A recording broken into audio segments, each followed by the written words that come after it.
அடுத்த கேள்வியை கேட்கலாம். பெண்கள் பகுதியிலிருந்து இப்போது கேட்கலாம். முஸ்லிம் அல்லாத சகோதரி முதலில் கேள்வி கேட்கலாம். எல்லோருக்கும் மாலை வணக்கம். என் பேர் ஆர்த்தி. நான் ஒரு இன்ஜினியரிங் ஸ்டூடெண்ட். பெரும்பாலான மதங்கள் அதற்குண்டான கோட்பாடுகளை வைத்திருக்கிறது என்று நான் நம்புகிறேன்.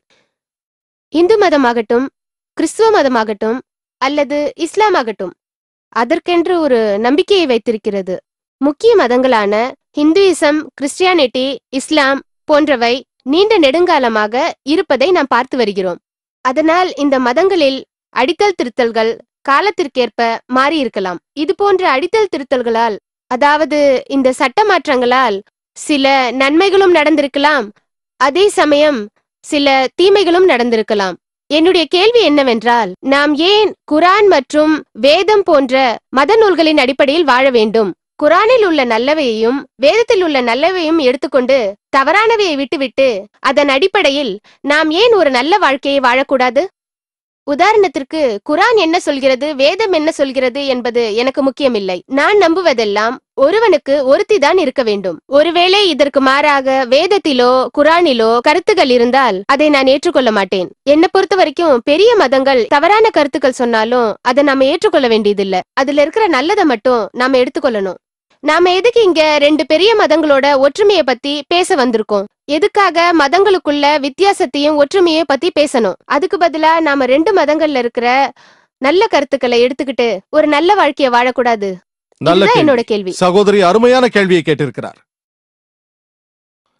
மிக அருமையான கேள்வி, காலத்திற்கு ஏற்ற கேள்வி. நாம் ஏன் மதங்களை பின்பற்ற வேண்டும்? ஏன் இந்து மதம், ஏன் இஸ்லாம், ஏன் கிறிஸ்தவ மதம்? அனைத்து மதங்களிலும் இருக்கும் நல்ல விஷயங்களை மட்டும் பின்பற்றலாமே. ஆனால் எது நல்லது எது கெட்டது என்று தீர்மானிப்பது யார்?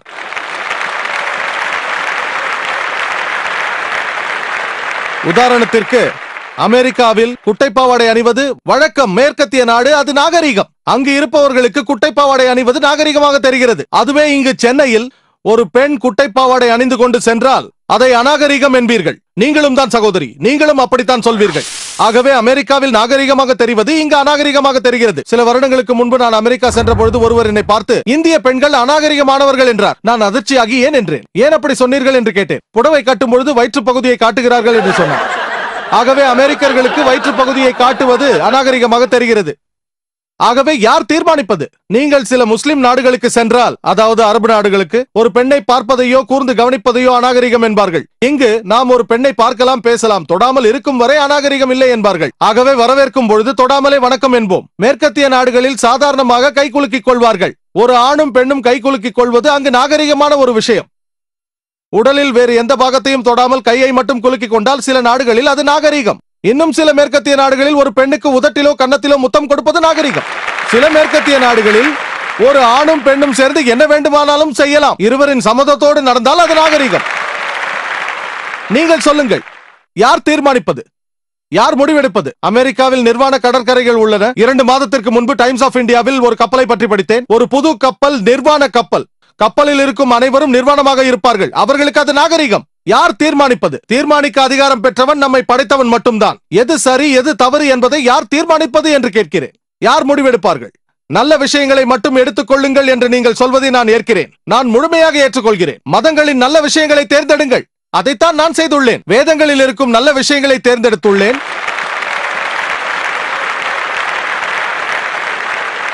ஆனால் எனக்கு எது சிறந்ததாக இருக்கிறதோ அது உங்களுக்கு சிறந்ததாக இருக்காது. அதுதான் பிரச்சனை.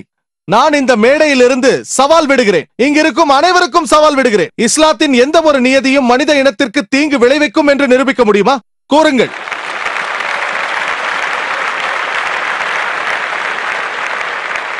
நான் சவால் விடுகிறேன். நான் சொல்கிறேன். நான் மற்ற முஸ்லிம்களின் சார்பாக பேசவில்லை.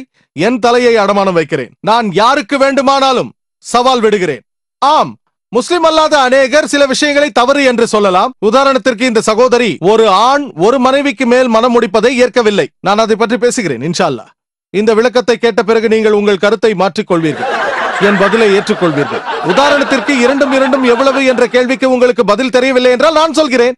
பதில் தெரிந்த பிறகு நீங்கள் ஏற்றுக்கொள்வீர்கள். ஆகவே சகோதரி என்ன செய்ய வேண்டும் என்றால், நீங்கள் ஏற்றுக்கொள்ளாத விஷயங்களை தைரியமாக மைக்கில் வந்து கூறுங்கள். நான் ஒரு சாதாரண மாணவன். அல்லாவின் உதவியால் எப்படியாவது பதில் சொல்ல முயற்சிக்கிறேன்.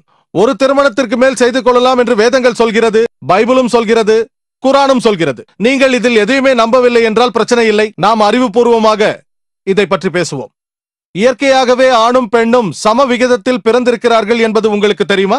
இயற்கையாகவே சம விகிதத்தில் ஆணும் பெண்ணும் பிறந்திருக்கிறார்கள். ஆனால் ஒரு குழந்தை மருத்துவ நிபுணரை கேட்டால் அவர் உங்களுக்கு தெளிவாக பதில் அளிப்பார், ஒரு பெண் குழந்தை ஆண் குழந்தையை விட நோய் கிருமிகளை எதிர்த்து போராட அதிக வல்லமை பெற்றது என்று. ஆகவே குழந்தை பருவத்திலேயே பெண் குழந்தையை விட ஆண் குழந்தைகள் அதிகமாக இறந்து போகிறார்கள்.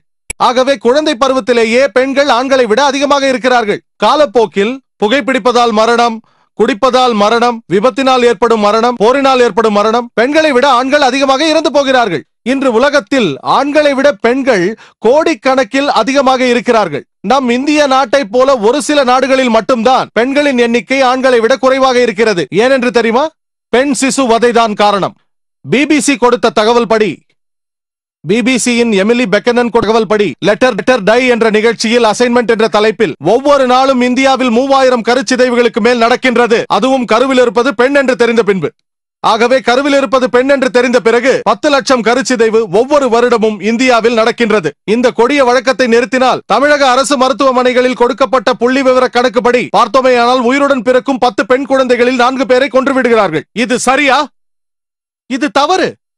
இந்த கொடிய வழக்கத்தை நிறுத்தினால் இந்தியாவிலும் பெண்களின் எண்ணிக்கை ஆண்களை விட அதிகமாகும்.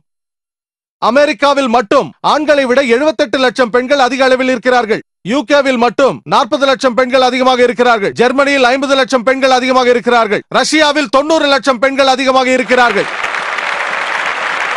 இந்த உலகத்தில் ஆண்களை விட எத்தனை பெண்கள் அதிகமாக இருக்கிறார்கள் என்பது இறைவனுக்கு தான் தெரியும். ஒருவேளை சகோதரி, ஒரு வாதத்திற்காக கேட்கிறேன். என்னுடைய சகோதரி அமெரிக்காவில் இருப்பதாக வைத்துக் கொள்வோம், அல்லது உங்கள் சகோதரி அமெரிக்காவில் இருப்பதாக வைத்துக் கொள்வோம். கல்யாண சந்தை நிரம்பி விட்டது. எல்லா ஆண்களும் தனக்கென்று ஒரு பெண்ணை மணந்து கொண்டார்கள்.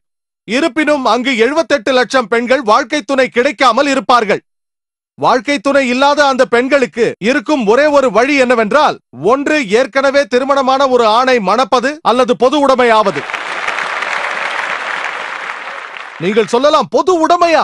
சகோதரர் ஜாக்கிர், இவ்வளவு கடுமையான வார்த்தையா? சகோதரி, இதைவிட நாகரிகமான வார்த்தையை பயன்படுத்த முடியாது. எனக்கு சிறந்த வார்த்தையும் தெரியவில்லை. அமெரிக்காவில் ஒரு ஆணோ பெண்ணோ வாழ்க்கையை அமைத்துக் கொள்வதற்கு முன் 8 நண்பர்களோடு பாலியல் உறவு வைத்துக் கொள்கிறார்கள். இம்மாதிரியான தவறான உறவை 10, 20, 30 என்று கூட வைத்துக் கொள்கிறார்கள். மேலும் சட்டமும் இதை தடுக்காது. ஒரு மனைவிக்கு மேல் மணந்து கொண்டால் அதை அவர்களால் ஜீரணிக்க முடியவில்லை. ஏன்? மனைவியாக இல்லாமல் இருந்தால் அவருக்கு எந்த உரிமையும் இல்லை. அவரை அவதூறாக பேசி அவமதிக்கிறார்கள். ஆனால் இஸ்லாத்தில் 2வது மனைவிக்கு சம உரிமை கொடுக்க வேண்டும், மதிப்பும் கொடுக்க வேண்டும், மரியாதையும் கொடுக்க வேண்டும். ஆனால் நான் உங்கள் கருத்தை ஏற்கிறேன் சகோதரி. எந்த பெண்ணும் ஒரு சாதாரண சூழ்நிலையில் தன் கணவனை பகிர்ந்து கொள்ள விரும்ப மாட்டாள். நான் இதை ஏற்றுக்கொள்கிறேன், முழுமையாக ஏற்றுக்கொள்கிறேன். ஆனால் இஸ்லாத்தின் சட்டப்படி ஒரு பெரிய இழப்பை நாம் தடுப்பதற்கு சின்ன இழப்பை ஏற்றுக்கொள்ளும்படி இருக்கிறது. பெரிய இழப்பை தடுக்க சின்ன இழப்பை ஏற்றுக்கொள்ள வேண்டியிருக்கிறது. எல்லா முஸ்லிம் பெண்களுக்கும் இது நன்றாகவே தெரியும். பல லட்சக்கணக்கான பெண்கள் 2வது மனம் முடிக்காவிட்டால் அவர்கள் பொது சொத்தாக சீரழிக்கப்படுவார்கள் என்று அவர்களுக்கு தெரியும். ஆகவே மற்ற சகோதரிகள் சீரழியாமல் இருக்க எங்கள் கணவர்களை பகிர்ந்து கொள்ள தயாராக இருக்கிறோம் என்கிறார்கள். உங்கள் கேள்விக்கு இதுதான் பதில்.